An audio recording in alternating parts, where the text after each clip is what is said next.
All right, in this video, I'm going to be talking about the cosmological argument, which is intended to be an argument in favor of the existence of a divine being. That is, an argument in favor of the existence of God, or at least some kind of God. As you'll see, it's not specifically in favor, an argument in favor of any one religion's version of the divine being. So this is not an argument in favor of, for example, the Christian God, or really in favor of any other particular kind of divine being. It's just an argument in favor of the existence of some sort of divine being. And there's been many variations of the cosmological argument that have been offered over the centuries, but the one I'm going to draw upon was developed by William Rowe and published in 1978. Okay, so the cosmological argument itself starts with a fairly sort of simple, but perhaps the most general question that philosophers can ask, or anybody can ask. We're all philosophers, at least a little bit.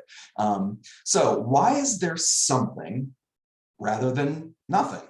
Right? It seems like it's an open possibility that there could have been just no universe at all, right? Like it could have just never happened. But here we are. Obviously, there is a universe, so there seems to be a need for an explanation for why is it here? Why is there anything that exists at all, rather than just absolute nothingness? And so, as we'll see, he's going to argue that the ultimate explanation for the existence of the universe must include a divine being, some creator, some divine creator being that actually brought it all into existence. But before we get to his actual argument, we need to do a little bit of stage setting and clarify some terminology that he uses. So first off, dependent things. Now, in Rowe's actual essay, he uses dependent beings, but past experience has shown me that when we say beings, people automatically think of human beings. And certainly Rowe includes human beings in his dependent beings, but he includes so much else besides that. So I prefer using the term dependent things. So we are dependent things ourselves. That is, our existence is explained by something outside of ourselves. Most straightforwardly, my parents explain my existence. But he also includes, all other organisms, all inanimate objects, built things, plus, just everything else really that's in the universe. So stars and planets and, basically everything that we normally think about is going to qualify as a dependent thing. Certainly everything that scientists ever study would qualify as a dependent thing. So, you could say these dependent things are caused to exist by something else besides the thing itself, or their existence is explained by something else. So for example, this chair I'm sitting on, what explains its existence? It's like, well, the chair itself doesn't explain its own existence. Its existence is explained by things other than the chair. For example, humans' interest in having chairs, combined with somebody building the chair. A chair factory helps to explain the existence of this chair I'm sitting on. So its explanation for the existence of this chair comes from outside the chair. Right? It comes from things other than the chair itself, which means that the chair qualifies as a dependent thing. So maybe it's obvious now that just about really everything in the physical universe qualifies as a dependent thing, according to Rowe's use of the terminology. So we can contrast that then with what he calls self-existent things, or self-existent beings is the term he uses, but I'm going to stick to things rather than beings. So a self-existent thing is a thing that depends only on itself for the explanation of its existence. You could say maybe that it causes itself to exist, but that's maybe sort of an odd notion of causation, something causing itself to exist. That might seem weird. So one way or another, a self-existent thing is something whose existence is explained from within itself. It does not depend on other things outside of itself to explain its existence. And perhaps this is obvious, but a divine being would be a self-existent being or self-existent thing. This is a thing that whose explanation for its existence comes from itself. It doesn't rely on something else to cause it to exist or to explain the fact that it exists. Okay, so one other thing that we need to add in here, again, is a bit of stage setting, is what's called the principle of sufficient reason. And Rowe didn't come up with this one. This is something that's been around for a long time, often attributed to Leibniz. And so the principle of sufficient reason says that there must be an explanation for anything that exists or for any positive fact whatsoever. So a positive fact is a fact about something that is the case, something that is true, something that does exist, or some event that has happened. A negative fact is a fact about something that has not happened, or a fact about something that does not exist. And so the principle of sufficient reason isn't really covering those things. It's only covering things that do exist, or things that have happened. So again, with this chair that I'm sitting on, the existence of the chair is a positive fact because the chair does exist. So we need an explanation for why this thing does exist. What the principle of sufficient reason does not demand is an explanation for why there aren't two chairs in this room. It's like, why isn't there another chair? It's like, well, that's a negative fact, right? It's a fact about what is not in this room. Now, it turns out that there is sort of an explanation for that. It just has to do with my own sort of furniture choices for this particular room. But there's all kinds of things that aren't in this room, right? Why isn't there sort of a giraffe in this room? Why aren't there 10 chairs? Why aren't there all sorts of different things in this room? Like, well, maybe some of those do have explanations, but the principle of sufficient reason doesn't demand that there be an explanation for why there aren't like all these other things in this room, because those are all negative facts about what does not exist in this room or what has not happened in this room. So those are not in need of explanation according to the principle of sufficient reason. It's only focusing on things that are actual. Okay, so now with all that in place, we can actually take a look at his argument. So the argument itself is relatively simple, but diving into the premises, as we will in a moment, it gets a little more complicated. So his argument just says that everything that exists or ever did exist is either a dependent thing or a self-existent thing. And that follows from the principle of sufficient reason, right? The principle of sufficient reason says that everything that exists, or every positive fact, every event that has ever occurred, requires an explanation for why it exists or why it occurred. And so that explanation seems like there's only two options. The explanation could come from outside of the thing that exists or outside of the event that happened, which would make it a dependent thing. Or the explanation could come from within the thing itself. It could explain its own existence, which would make it a self-existent thing. So it seems like those are the only two options for explanations for why things happen or why things exist. Then the second premise, he says, not everything can be a dependent thing. So there must be a self-existent thing. And of course, as we said, that self-existent thing is the divine being, or God, that he's interested in showing must exist. So we can look at this and first ask, is this a deductively valid argument? And I'm not going to go into the details of what makes an argument deductively valid or not. But if we just look at the basic form of this argument, it looks a lot like what we call a disjunctive syllogism. So a disjunctive syllogism has this basic form. There's slight variations on disjunctive syllogism that you might see, but it's basically saying everything is either A or B, right? These are the only two possibilities. Not everything is A. So there must be something that's B. And so if those premises are true, then the conclusion is guaranteed to be true. So that's what makes this a deductively valid argument. But of course, that's not good enough. What we want is a deductively sound argument. A deductively sound argument is one in which the argument is deductively valid, but all the premises are actually true. And if we have that, then that's the highest standard of argument. We've basically proven that the conclusion must be true at that point. And since the conclusion is basically that God exists, then this would be a very powerful argument, right? A deductively sound argument in favor of the existence of a divine being.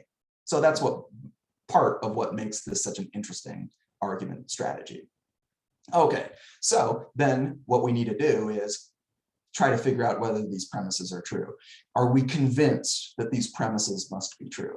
So let's look at the first one. And as I said before, the principle of sufficient reason sort of supports the truth of this first premise.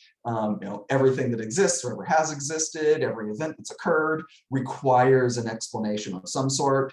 There's only two kinds of explanations available: an explanation from outside of the thing, which makes it a dependent being, or an explanation from within the thing, which makes it a self-existent being. So everything must be either a dependent thing or a self-existent thing, according to the principle of sufficient reason. All right, so then the next premise, premise 2, is perhaps a little bit more interesting. And so the way that he supports premise 2, first of all, is just by thinking about what kind of an explanation we might get from scientists, for example. If we ask, like, what explains sort of the existence of everything, all these dependent things that are around us, all the dependent things that are in the universe overall, which is pretty much everything. And the scientists might say, oh, well, it's the Big Bang is the explanation. The Big Bang happened, and then the evolution of the universe, and atoms and molecules and stars and galaxies and planets and all of that. You can tell the whole giant story of how the universe developed into what we see today, starting from the Big Bang. But of course, the natural follow-up question is, so what caused the Big Bang, right? The Big Bang would be a dependent thing. So what's the explanation for why the Big Bang happened?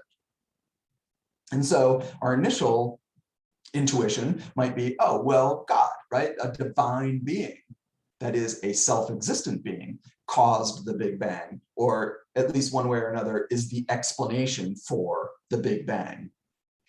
And then that self-existent being sort of explains its own existence. So then everything is explained.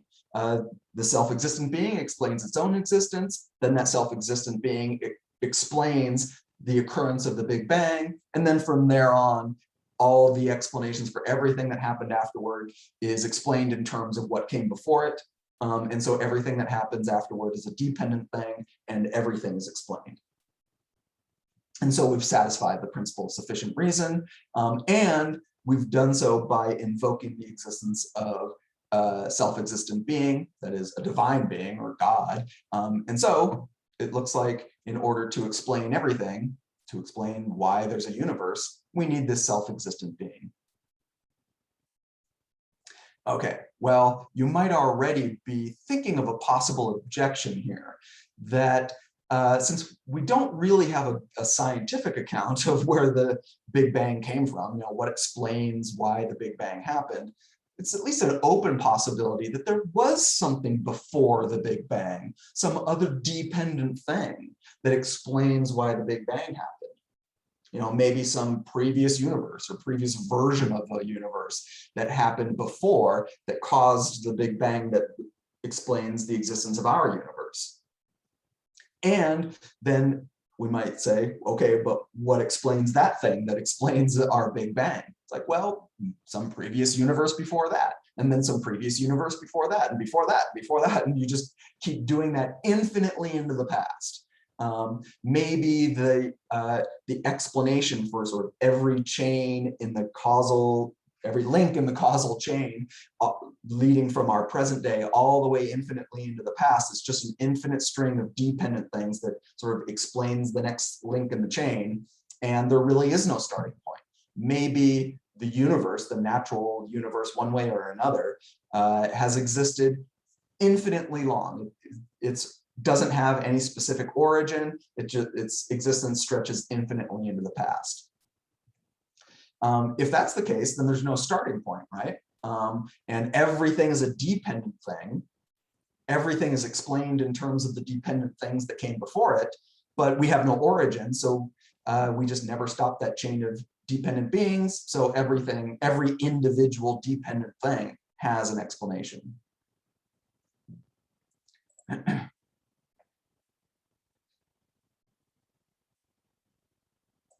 So here we go.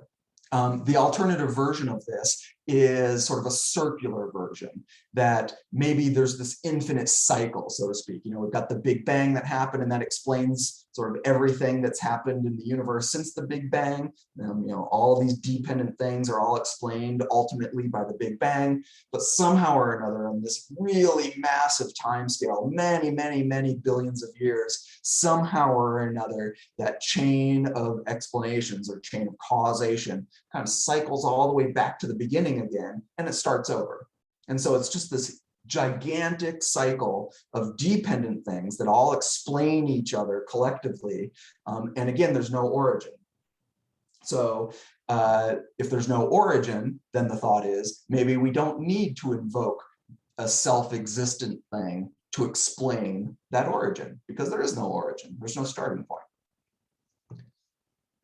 So Rowe, of course, has a reply to this possibility.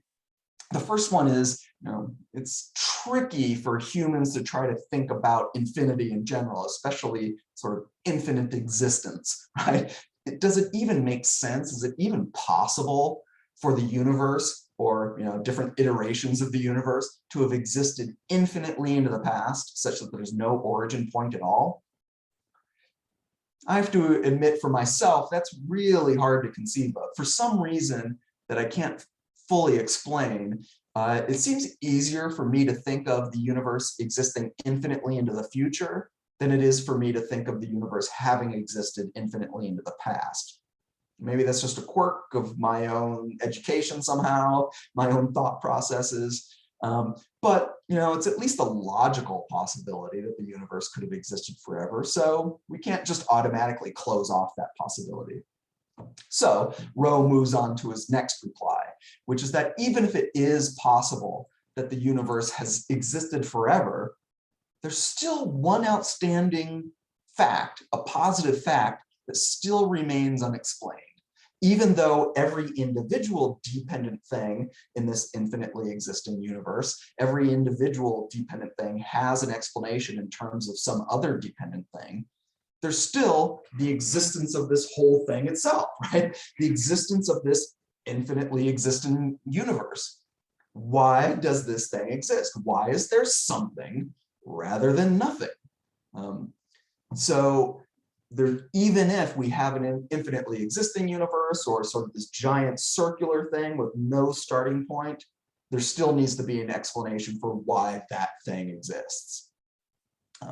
And so we still need to invoke a self-existent thing, Rowe argues. We need to invoke the existence of a self-existent thing to close off all of the different explanations. So the self-existent thing explains the existence of the infinite universe then. So we're still sort of locked into his conclusion, it looks like. So as he explains in his essay, it looks like the soundness, the deductive soundness of his argument comes down to the principle of sufficient reason. Is the principle of sufficient reason true? Is it true that everything requires an explanation? If so, then it looks like we might need something like a self-existent thing, a self-existent being, to sort of close off all of the possible explanations, all the explanations that we need. And then we're on board with Rowe's conclusion. But if it's not true, then there's the possibility that there are some things that just have absolutely no explanation at all. And it's not that we just don't have access to the explanation. You know, maybe there's technological hurdles, or it's just a logistical or practical impossibility for us, we humans, to access the explanation, but rather that there just simply is no explanation for some things. Some things just simply exist, and that's it, right? There's no explanation whatsoever. If so, then maybe the universe itself, or if you like, maybe the Big Bang itself, is something that just happened, and there's no explanation for why or how or anything. It just simply happened. So if that's an open possibility, then Rowe's argument, although it is a disjunctive syllogism, which is a deductively valid argument form, nevertheless, Rowe's argument would be committing what we call a false dilemma fallacy. That is, it started off by claiming there are only these two options. In his case, everything is either a dependent being or self-existent being. But he's leaving out this third option that's going to screw up his argument, the possibility of a completely independent thing. An independent thing, as I've been saying, is something that just simply happened, or something that just simply exists and there's no explanation for it whatsoever. And so if that's an open possibility, then that would mean that the principle of sufficient reason is actually not true, because we've got something that just has no explanation. And sometimes philosophers call these brute facts, something that just is a fact, and that's it. There's no further explanation for why it's true. And maybe the existence of the universe is something like that.